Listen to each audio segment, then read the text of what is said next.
Hey there, folks. Welcome to our very first edition of Political Blowback. And we hope you're going to enjoy this little introductory episode. This is going to be something a little different. It's going to have a very laid back, relaxed atmosphere. As I look at the things that are floating around YouTube, there are so many presentations that are so wonderfully done by people who are experienced YouTubers, and they're talking about news and events, and they just do a remarkable job. We don't really want to compete with those people.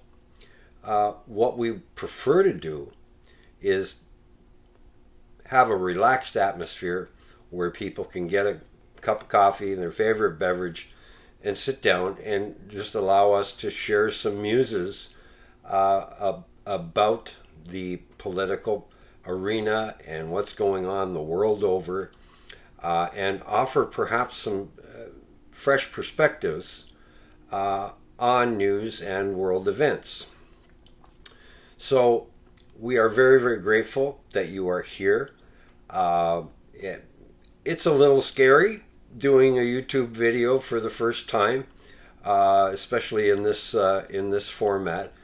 My background is I was a professional musician for greater than 50 years, and I have been an enthusiast of the political arena and watched the political arena very, very, very carefully. And just on a lark, I started a little video presentation that I would put on my personal Facebook network, and I started to see some things developing that I thought was quite interesting. And one of them was that people would come back to the page and to the videos, each one that I released, and they would come back and view the next one. And in addition to that, I got some messages of support from many people who said, "This is just great. We just really like what you're doing, and in a lot of cases you're spot on and you're on the right track, and keep doing what you're doing." And from that, we decided, okay, maybe we should do this on YouTube, and so that's essentially how we got here. There's a lot of things that are happening currently that are just, seemingly overwhelming.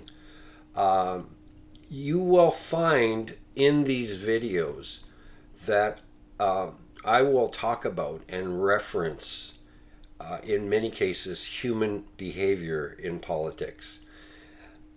And I think this is one of the things that somehow is overlooked in the mainstream press, and that's no slight on the mainstream press, because as far as the political arena is concerned, they have their hands good and full at this point, especially in the United States of America, where it's like a different bombshell seems to be occurring almost daily. So here's what I mean by human behavior. I believe that if you examine human behavior amongst politicians, that behavior will reveal things that perhaps if it goes unnoticed, things can be missed. For example, when Donald Trump served his first term, at the conclusion of his first term, of course, there were several meetings that were taking place at the White House, and you had people like, I believe it was Marjorie Taylor Greene, or it might have been Lauren Boebert. I don't remember at the moment. But the reference was that, this event at the Capitol was going to be quite something to see, and it was going to be like 1776 all over again. And what we saw almost concurrently is we saw cabinet members in the Donald Trump administration who had decided that they were going to tender their resignation before their term in office concluded. So, you got people like Bill Barr who had maybe a couple of weeks left before his job was over, and figuratively speaking, all he had to do was clean out his desk and wait for the day when the administration was going to turn over, and instead he resigned with just 2 to 3 weeks left to get to the finish line before the new administration took over. That may have been very, very telling, and that morsel of human behavior, especially if you couple that with other events, like, say, for example, when Robert Mueller did his Mueller report on the Russia investigation, Mr. Mueller said, "This report does not exonerate the president from wrongdoing." He made that implicitly or explicitly very, very clear, and said a sitting president cannot be indicted. So I digress. Let's go back to Bill Barr for a moment. Bill Barr left his job prematurely, and this raises the question, and particularly in the context of the Mueller investigation. Did the reason he leave prematurely, was that reason because he knew of what was happening surrounding January 6th and perhaps inwardly said, "I don't want any part of this. I'm leaving this job"? It's quite possible that could be the case. Now, when I look at what's happening, that little dog in the background is Barney, and Barney is a Bichon Frise. He's a great dog. He gets a little nervous when he hears noises in other parts of the house. So you've been introduced to Barney. Okay, Barney, I'm doing a video right now. You got to hang loose for a bit. Now, let's look at what's happened more recently with the stock market. And I'd like to reference this in the context of what has common people. At last report that I saw, the American people, as well as the Canadian people, roughly 50% of these people are living hand to mouth. They're living paycheck to paycheck. All of a sudden, here comes Donald Trump, and he's got this notion that he's going to start introducing tariffs on other countries. When in fact, what this means is these tariffs are a tax, and the tax is paid by the American people. So here you have all of these people who are American citizens, who are living paycheck to paycheck. And, perhaps that references that they're just getting by. These people are not living large.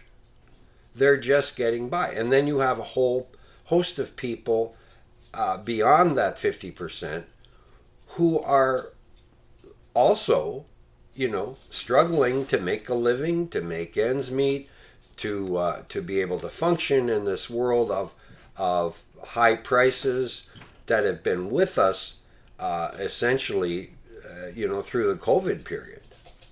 I mean, you had these multinational corporations who elevated prices and cited, supply chain issues, and it became a trend. Everybody just keeps raising prices, and yet the supply chain issues have subsided. That kind of tells me something. That tells me that no, the marketplace is probably not functioning the way it should. Now, getting back to tariffs, these people, they're living hand to mouth. you have a certain percentage of people who are struggling to keep up. And, you got a small percentage of people who are, in what might be characterized as, the elite, class or upper crust, if you will, and they're way better positioned to absorb these tariffs. Now, that doesn't mean it makes it very, very pleasant for them, to take a $7 spatula that's made in China and all of a sudden have to spend $14 for. I mean, these people, in many cases, although they're doing better, they're not made out of money. So you have this tax going on the American people. And the world has responded by putting tariffs against the U.S. on their goods. What this conceivably could result in is that, inflation can be elevated. And the world worked so hard at getting inflation to come down, you have to ask yourself the question, if Donald Trump continues with these tariff mechanisms, is inflation going to rear its ugly head again?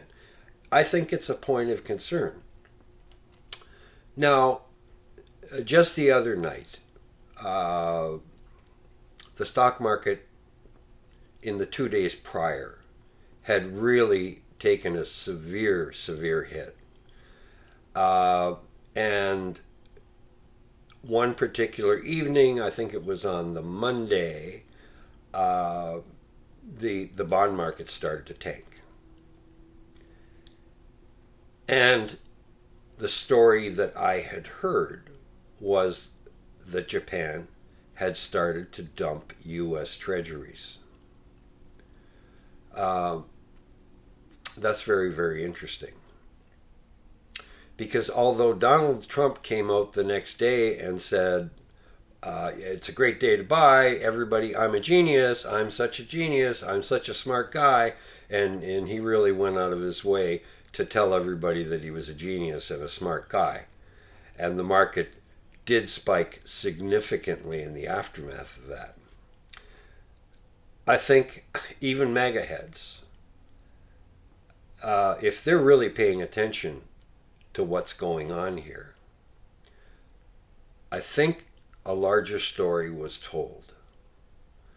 And that is, the message was sent out to the international community that this is the mechanism where those countries that have been afflicted by Donald Trump through these tariffs, they have a mechanism of pushback. And I think there's probably a plethora of different countries that own U.S. treasuries. And I think they have figured out what will stop Donald Trump in his tracks. So he has a real conundrum. He understands that he's created a device which it's not a win situation. Certainly domestically, because the people cannot afford, tax measures, and essentially that's what this is a tax. They cannot afford tax measures to this extent. I characterize it as being very idealistic, very poorly thought through, and very knee-jerk, and it's a very, very dangerous game that he is playing. Let's examine what has happened since Donald Trump took office. He has disenfranchised all of his conventional allies. And he started a trade war with virtually every country in the world, whether they can afford to absorb those tariffs or not. He's launched a war. He's created an adversarial scene. The world scene right now is very, very contentious economically because Donald Trump has made it that way. He's disenfranchised all of America's friends. He's essentially declared war on all other countries, except for Russia, which I found really, really interesting.